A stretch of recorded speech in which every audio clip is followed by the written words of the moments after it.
Et bienvenue sur la chaîne Yotera. Aujourd'hui, on va rentrer dans une sorte d'IA qui, je trouve, est un peu passée à côté des radars et dont on n'entend pas trop parler. Et donc, je suis en plein dedans directement. C'est l'IA Notebook LM. Alors, Notebook LM, ça a été créé par Google. Et décidément, je trouve que Google, ils ont toujours de très très bonnes idées. Sachez que c'est une IA qui est gratuite. Elle propose des fonctionnalités qui sont normalement très souvent payantes dans les autres IA qui existent, que ce soit ChatGPT, Genspark et toutes les autres IA qu'on connaît. Alors, qu'est-ce que c'est Notebook LM ? En gros, Notebook LM, c'est vraiment une IA qui est faite pour les personnes qui souhaitent apprendre, tout simplement. Alors, moi, je parle avec ma casquette de kiné libéral, donc je parle surtout pour les professionnels de santé, pour les étudiants en santé, mais ça pourrait bien sûr s'appliquer pour n'importe quelle personne qui souhaite juste apprendre des choses de manière ludique et d'une manière fluide et rapide. Je vais faire comme si vraiment j'étais dans ma vie de tous les jours. Je vais sur mon système de veille scientifique. Donc cet article à pop, voilà, il est sorti. Qu'est-ce que ça donne ? Je clique sur lire plus et je tombe donc sur cet article. Donc bon, tout le monde connaît PubMed dans le domaine scientifique, c'est très connu. Vous voyez, cet article, ce qui est pratique, c'est qu'il est en full texte.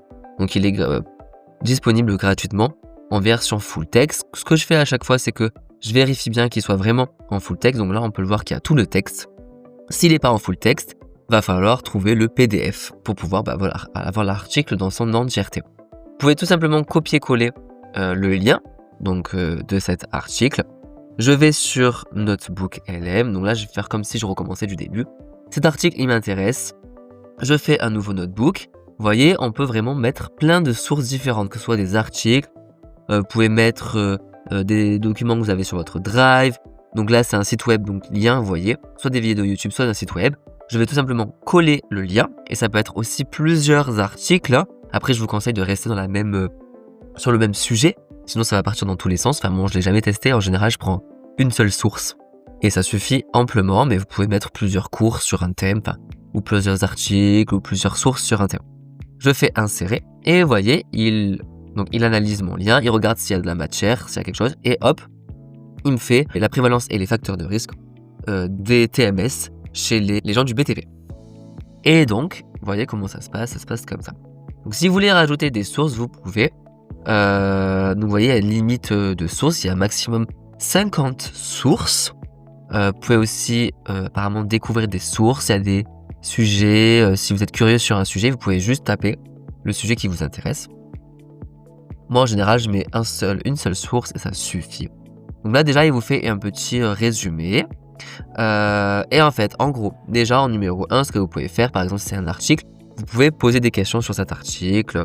Fais-moi un résumé, donne-moi cette info, si vous avez vraiment une info dont vous avez besoin. Il vous met des questions de base, vous voyez ici. En gros, moi, ce que j'utilise à chaque fois, c'est que je clique sur « Résumé audio ». Alors, chose importante à savoir, je clique dessus, vous avez vu, c'est gratuit. Et il génère l'audio. Ils disent bien, revenez dans quelques minutes, parce que là, en gros, il va vous générer un podcast qui fera souvent entre 15 et 20 minutes. Et ça peut prendre du temps. Alors, moi, je reste jamais devant mon écran, mais j'estime à 10-15 minutes pour créer un audio. Donc, si vraiment c'est quelque chose que je voulais faire au quotidien, parce que moi, typiquement, dès que j'ai un article qui m'intéresse, eh bien, justement, je le mets sur Note LM, je clique sur l'audio et en général, je l'écoute soit quelques heures après, soit le lendemain. Enfin, voilà, j'essaie d'anticiper. Et ça serait un de mes conseils, ça serait vraiment d'anticiper le temps de création. Et donc, je vais vous montrer ce qui se passe et comment ça fonctionne. Je vais vous montrer comment ça fonctionne avec d'autres articles. Donc ça, c'est le dernier article que j'ai analysé. Et donc, vous voyez, il a fait un résumé audio qui est là. Je clique sur ça. Cette douleur au coude, sur le côté, qu'on appelle souvent le tennis elbow. Beaucoup de gens connaissent ça ou connaissent quelqu'un qui en souffre. Et on pense tout de suite aux gestes répétitifs, à la force qu'on met au travail. Oui, c'est l'idée courante. Mais justement, est-ce que ces idées sont si solides que ça ? Si on regarde la science de... Et vous voyez, ça marche vraiment très bien. Enfin, je trouve qu'en français, en tout cas, les voix, il n'y a pas trop d'erreurs. Bon, après, on capte que c'est de l'IA, mais franchement, ça passe très bien. Ils comprennent vraiment ce dont ça parle. Ils vont vraiment en profondeur dans le sujet. Vous avez vu, ça dure 18 minutes. Et franchement, ça marche de fou. Moi, ce que je fais, c'est que Du coup, c'est synchronisé avec l'application Notebook LM. Donc c'est un peu le même visuel. Je lance l'audio et bim. Beaucoup de gens connaissent ça ou connaissent quelqu'un qui en souffre. Et on pense tout de suite aux gestes répétitifs. Bim, qu'est-ce que je fais? C'est qu'en général, moi, je vais marcher. Et en même temps, j'écoute ce podcast. Donc je fais du sport et en même temps, j'apprends des choses. Ou alors, je l'ai déjà mis dans ma voiture. Enfin, peu importe, c'est vraiment très très bien. Et c'est une manière super, je trouve, d'apprendre. Ça marche beaucoup mieux que les autres IA que j'ai utilisées pour faire ça, genre Genspark. Je sais que vous lui mettez une source, il peut vous créer un podcast, mais pour le coup, ça marche moins bien. Et ça marche très bien. Et en plus, c'est 100% gratuit. Ensuite, ce que j'utilise pas mal aussi, il peut vous faire des rapports. Donc, vous pouvez créer toutes sortes de rapports différents, un document de synthèse. Moi, en général, je fais un article de blog. Ça m'aide à faire, on va dire, la base pour mon article de blog et ça marche très, très, très bien. Vous voyez, là, il vous fait un article qui est assez long et vraiment de bonne qualité. Vous pouvez aussi rajouter un prompt pour donner plus d'indications sur la manière dont vous voulez créer ce rapport. Ce que j'utilise aussi, c'est les quiz. Donc là, vous voyez, il m'a généré un quiz. Donc ça, souvent, faites-le avant parce que ça prend un peu de temps à se créer. Et donc là, il me pose une question, je donne la réponse. C'est vrai ou c'est faux. Il me donne les explications. Je peux aussi lui demander de m'expliquer si je comprends pas. Et il va aller plus loin dans l'explication. Donc ça, c'est vraiment super bien fait. Je trouve que c'est vraiment une manière très chouette d'apprendre. Enfin, en plus, ce qui est incroyable, c'est que souvent, que vous lui posez des questions directement ou que vous posiez une question via autre chose, mais les sources, c'est-à-dire que là, il vous met le passage dans l'article. Si vous voulez être sûr que c'est bien ça, il vous met un extrait du passage. Il traduit pas, là, c'est vraiment l'original. Vous avez vu là aussi. Il met les sources, c'est vraiment très très bien fait.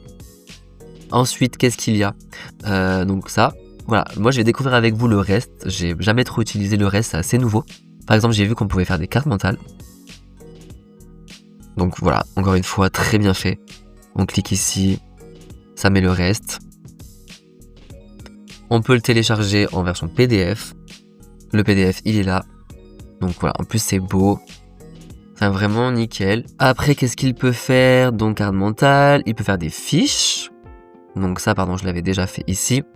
Donc, si j'ai bien compris, c'est des fiches comme des cartes recto verso. Qu'est-ce que ça et ça? Par exemple, quelle est l'étiologie présumée de l'épicondylite? J'appuie sur ça et il me donne la réponse. Donc, très très stylé, encore une fois, pour pour apprendre en s'amusant. Très chouette. Très beau. On adore. Et après, la nouveauté, c'est quoi? La nouveauté, c'est la vidéo. Donc, qu'est-ce que ça donne la vidéo? Aujourd'hui, on se penche sur un sujet que beaucoup connaissent, parfois de très près. Mais en clair, c'est une... Premier rebondissement. L'analyse ne trouve aucune association statistiquement significative entre une... Donc voilà, effectivement, il fait un genre de mélange de PowerPoint et de vocaux, enfin d'explications. On peut le télécharger, je ne sais pas sous quel format ça le télécharge. En MP4, ok.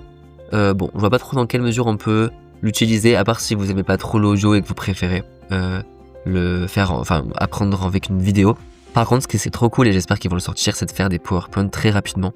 Ça pourrait être très chouette pour, à partir d'un sujet, créer un PowerPoint en 2 secondes, quoi. Pour tous les kinés qui veulent vraiment intégrer de l'IA dans leur pratique quotidienne, je viens de créer une formation qui s'appelle Kiné Pro IA. Vous pouvez le trouver sur Google ou sur yotera.fr. Mais je vous aide et je vous accompagne à intégrer l'IA et tout ce qui est automatisation dans votre quotidien pour gagner du temps sur la veille, sur vos bilans, sur votre diagnostic, peu importe. On trouve ensemble des solutions adaptées à votre pratique personnelle. Donc c'est vraiment 100% adapté. Et si vous êtes intéressé, venez me commenter ou envoyez-moi un message sur les plateformes ou les réseaux sociaux. Enfin, vous me trouverez. En tout cas, c'est dispo sur yotera.fr. Et je vous dis à bientôt.